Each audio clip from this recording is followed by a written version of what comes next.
নরেন্দ্র মোদীর রাগ, মমতা ব্যানার্জির ওপর রাগ। তার কারণ আমাকে থমকে চমকে লাভ নেই।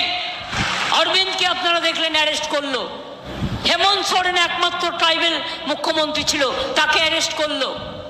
আমাকেও মাঝে মাঝে এমন এমন কথা বলে, আমি বলে এই শুনিয়ে, আমি আপনাদের সবসময় বলি, আমাকে কেউ ভয় দেখালে না আমি তাকে চমকাই, আমায় চমকালে আমি গর্জাই, আমায় গর্জালে আমি বর্ষাই, আর আমাকে কেউ বর্ষালে আমি উতরাই।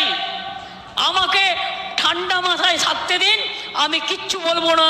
রবীন্দ্রসঙ্গীত গাইবো, নজরুল গাইবো, কখনো আঁকবো, কখনো মানুষের কথা বলবো, কিন্তু আমায় চোখ যদি কেউ দেখায় তাহলে কিন্তু জেনে রেখো, আমি বন্দুকের থেকেও ভয়ঙ্কর, আমি সুনামির থেকেও ভয়ঙ্কর, আমি টর্নেডোর থেকেও ভয়ঙ্কর, আমি তুফানের থেকেও ভয়ঙ্কর।